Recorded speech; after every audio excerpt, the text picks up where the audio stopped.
नमस्कार, मी पंजाब डक। आज आहे 26 मे 2025 आणि पाहू शकता मी माझ्या शेतामध्ये आणि या शेतामधून सगळ्या शेतकऱ्याला अंदाज येणार आहे।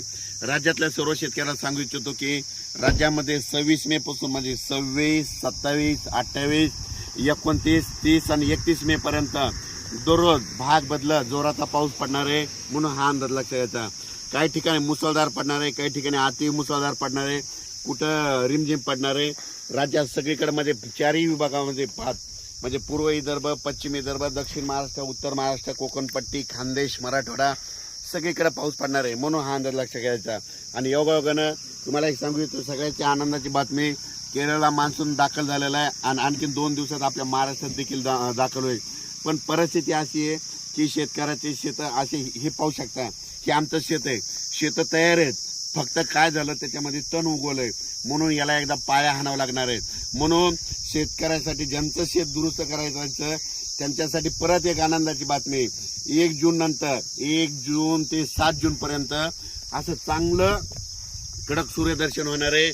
1 जून ते 7 दरम्यान पाऊस काय येणार नाही, मोठा काही चिंता करायची गरज नाही। त्या 1 जून पासून काय करा, तुम्ही संपूर्ण शेताची कामे आटपून घ्या, कारण की आता जर पेरलं तर संपूर्ण तणच उगवलंय शेताने, पाहू शकता। हे आम्ही रोटावेटर करून ठेवलं होतं, पण परत काय झालं, हे तण उगवलं, त्याच्यामुळे सगळ्याला ना आता आपल्याला उकर मारून पाळी करून परत पेरणी करावं लागणार आहे। आणि ज्यांचं रान तयार आहे तर तुम्ही पेरू शकता, म्हणजे जमिनीमध्ये ओल खूप आहे, जवळपास आम्ही हातभर ओल गेलेली आहे आणि पाहू शकता।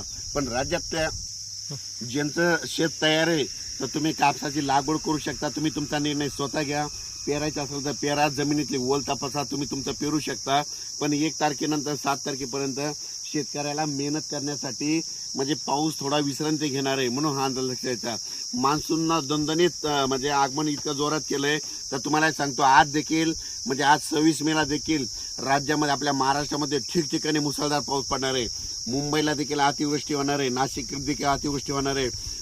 त्याच्यानंतर म्हणजे ह्या 31 मे पर्यंत मुंबई, पुणे, नाशिक 2, त्याच्यानंतर बीड जिल्हा, त्याच्यानंतर कडा, आष्टी ह्या भागात देखील मुसळधार पाऊस पडणार आहे, म्हणून हे लक्षात घ्यायचं। सातारा, सांगली, सोलापूर देखील खूप पाऊस पडणार आहे, म्हणून हे लक्षात घ्यायचं। म्हणजे सांगायचं झालं तर जिल्ह्याच्या सगळ्याच भागामध्ये प्रत्येक नदीला, वड्याला पाणी येईल, असा गुडघ्या इतकं पाणी येईल असा राज्यात पाऊस पडणार आहे, म्हणून हा अंदाज लक्षात घ्यायचा। तर आज हे जरी ऊन पडलेलं असलं तरी तुम्ही बघा दुपारी 2:30-3च्या नंतर राज्यामध्ये परत पावसाला सुरुवात होणार आहे, पण हा पाऊस पुन्हा रात्रभर आजूबाजूला पडतच राहणार आहे, म्हणून हा अंदाज लक्षात येतात। पण राज्यातल्या सर्व शेतकऱ्याला सांगू इच्छितो, ज्यांचं शेत दुरुस्त करायचे राहिलेत, ज्यांचा भुईमुग करायचा राहिला, असं बऱ्याच शेतकऱ्याचे मी काल अकोटकडे गेलो होतो, जळगावकडे गेलो होतो, तर ते म्हणले हे पाऊस कधी उघडणार, तर त्यांनी विचारलं मी विचारलं कशामुळे, तर ते म्हणले आमचा भुईमुग जवळजवळ 50-50 एकर 20-20 एकर भुईमुग आमच्या जमिनीमध्ये राहिलेला आहे। त्यांना म्हटलं तुम्ही काय करा, 1 तारखेच्या नंतर ऊन पडणार आहे, तितक्यामध्ये तुम्ही काढून घ्या। त्याच्यानंतर मूग देखील उन्हाळी लोकांना केलेलं तसेच राहिले, तुम्ही काय करा 1 तारखेच्या नंतर काढून घ्या। आणि होईन तर सगळ्यांनी काय करायचं, पेरणीचा निर्णय स्वतःच घ्यावा, म्हणजे आपल्या जमिनीची ओल तपासावी आणि निर्णय करून घ्या। पण राज्यात मात्र आज 26 मे पासून तर 30 मे पर्यंत दररोज भाग बदलत जोराचा पाऊस पडणार आहे। पूर्व विदर्भात जोराचा, पश्चिम विदर्भात जोराचा, मराठवाड्यात देखील जोराचा, पश्चिम महाराष्ट्रात देखील जोराचा, म्हणजे उत्तर महाराष्ट्रात देखील जोराचा। फक्त जास्त मात्र उत्तर आपलं पुणे, नाशिक, मुंबई इकडं मात्र अतिवृष्टी होणार आहे, म्हणून हे अंदाज लक्षात घ्यायचा।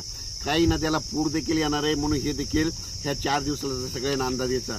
जोपर्यंत शेतकऱ्याची पेरणी होत नाही, दररोजच एक अंदाज, दररोज एक म्हणजे प्रत्येक दिवशी अंदाज दिला जाईल। धन्यवाद।